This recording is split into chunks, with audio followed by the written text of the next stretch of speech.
We're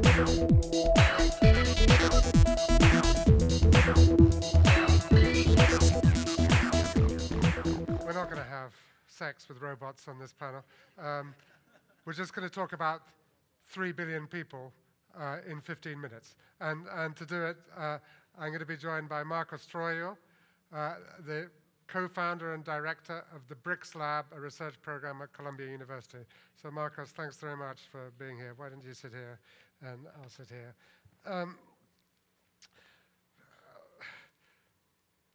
First question.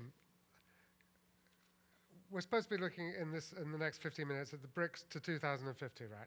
I think the first question is, are the BRICs just hype? Was it just brilliant marketing? Are they a coherent group?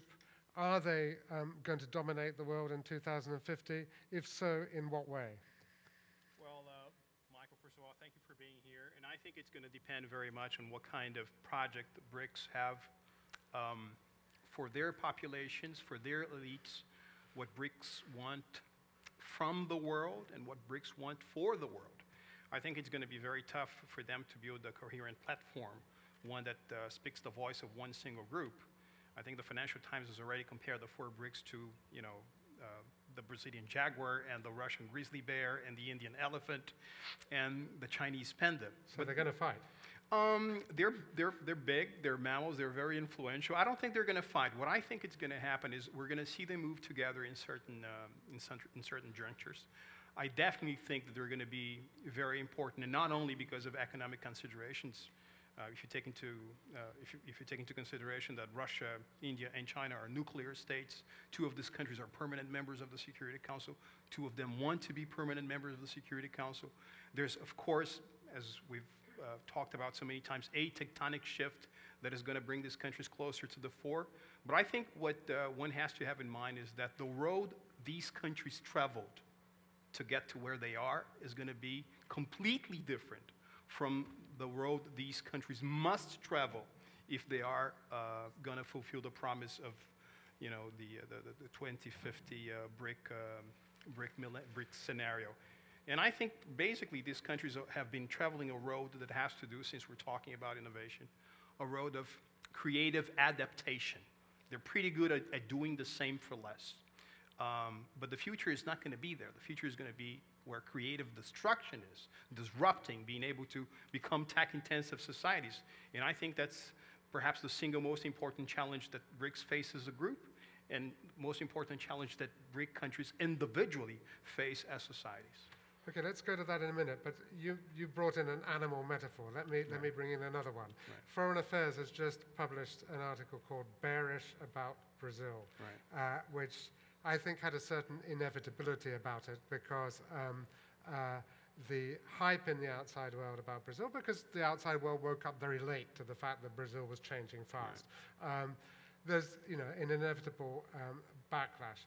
But whatever one thinks of the detail of the article, do you think that Brazil really belongs in the BRICs, given that it's growing much more slowly than particularly India and China, given that when it comes to innovation, what we hear about in Europe or in the US is innovations in India or China, not so much innovation from Brazil. Yeah.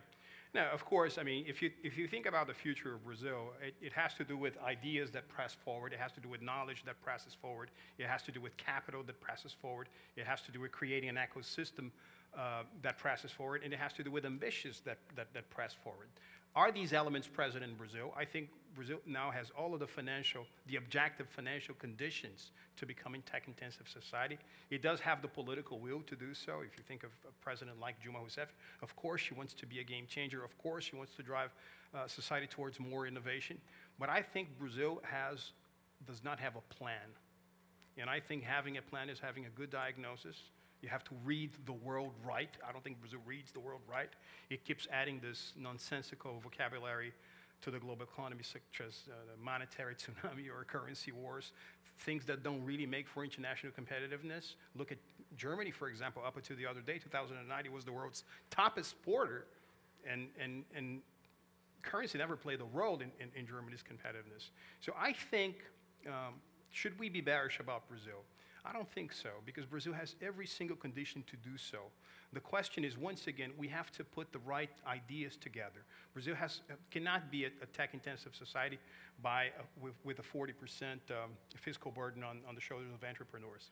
Brazil cannot have only 1% of its GDP being devoted to research and development. And out of this 1%, 85% comes from the public sector. Should you blame the entrepreneurs? No, because, I mean, they're stifled by the fiscal and the labor atmosphere that's around them. But once again, unlike other historical periods in Brazil, our country now puts together the best conditions for this change to happen.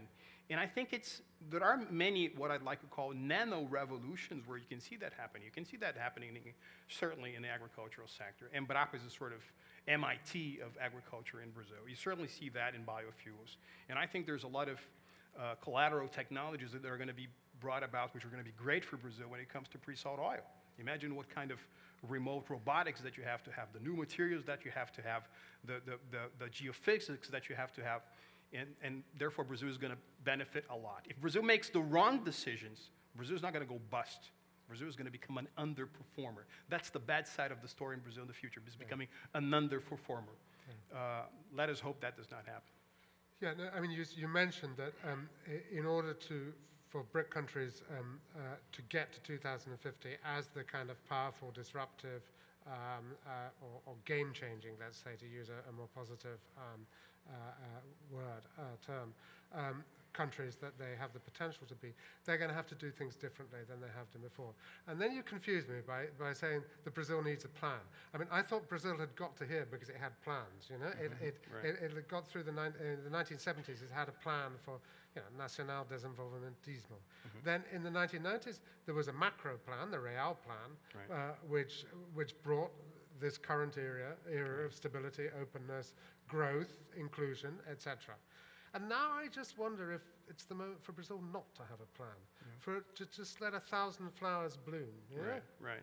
Well, Michael, I think Brazil has Proustian plans, you know, with a reference to the great French author who wrote the book on the search for lost time. I think Brazil is doing pretty good things in terms of having the past catch up with the present in the social realm and in the infrastructure realm. And if you analyze, for example, PAC, you know, the so-called Growth Acceleration Program, that's a laudable effort, but it has to do with the past catching up with the present. It's not the road to the future. Airports, railways, highways, this is not the future. This is the present. It's basically harmonizing international conditions to compete. The future is going to come from biotechnology, nanotechnology, new materials. So Brazil has, and I know one of the panels of the session today has to do with the old economy helping build the new economy. I think that's the bridge that Brazil is going to have, not only to cross, but to build, because we definitely have to move from being a society that's very creative to a society that's being innovative. And sincerely, I don't see that happening without a plan, even if the plan is essentially about building the necessary conditions for the ecosystem, as you so very well put it, allow for the popping up of this nano-revolutions that we see in design, fashion, cosmetics, so many areas in Brazil, which are extraordinary. What are the key elements of the plan? I think bringing investment up to 2.5% in terms of R&D, that definitely has to happen. And who does that, and how do you do it? You do it through the state. You do it by redirecting the state. You do it by making the state smaller and bigger at the same time. Smaller in things such as paying off personnel, bigger in things as directing universities to become closer to companies, which is another big, I think, gap in Brazil. The one gulf that you see between the creation of knowledge and the transfer and translation of that knowledge into internationally marketable goods, which is a pretty big problem here, because Brazil does not have a scientific problem. As you know, some of the world's top scientists are Brazilian. Olímpio Faisal, Ivo Pitangui, so many extraordinary people. And you also have to do with the private sector creating an important infrastructure towards innovation happening, because innovation is not an act of will. It's not a matter of deciding. It's not a question of willingness. What are the lawyers to allow for international property rights? How do you go about setting up your particular idea or knowledge into something that can be protected internationally? How do you market that? So this sort of incentive mechanisms that are so, for example, characteristic of the American society, and in my opinion, one of the reasons why the United States has always been this great innovative powerhouse, are not yet here. Not to mention other things that are very important. I think that the government is helping, which is allowing for the remuneration of capital to move away from high interest rates and from government taking huge loans to, for example, more venture capital-like initiatives, which are so important for new startups. Right, okay, we've got a few minutes, so are there any questions out there from anybody? And we have this usual problem that sitting down here, we're completely blinded by the lights. But can you shout? Yes, over here. Yes. When you begin talking, if Brazil was not in the same league, actually, I would say that about Russia. I think Russia is in decline. Russia is a diminishing power any day by day. So I'm not so worried about Brazil. I'm more worried about Russia, also because they have nuclear weapons and because they are crazy. So I agree with you. That's why we're having this conference in Brazil and not Russia. So Yeah. But there are many reasons why you should keep Russia in the picture. I mean, not only because of this nuclear reasons. It's the largest country in the world, largest population of scientists in the world, all of the oil production. Russia, too, has the same characteristics as Brazil. I mean, this old economy that may give you the conditions to build a new economy. But unfortunately, in Russia, the transition seems never to end. And I think that has a lot to do with the notion that the Russian state, and pretty much the Brazilian state as well, is an extractive actor instead of an inclusive actor when it comes to breeding new technologies. anybody else? Yeah, up here. Yes.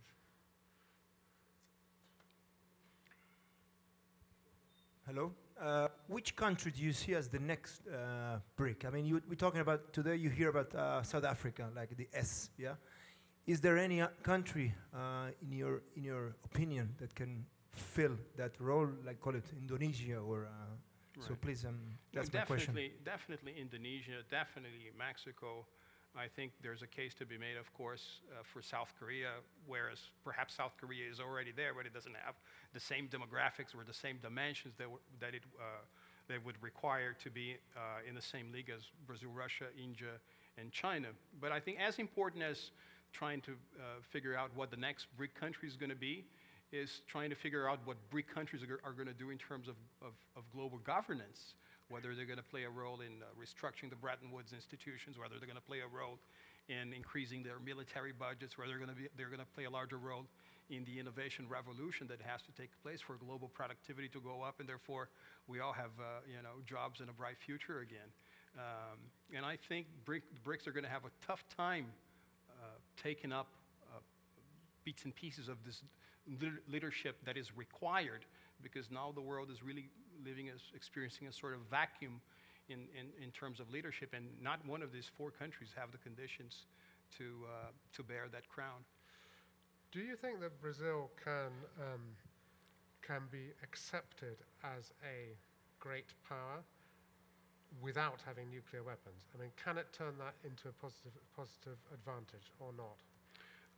One of the beautiful things about Portuguese is that in Portuguese we are able to say poder and potência, which you cannot in English.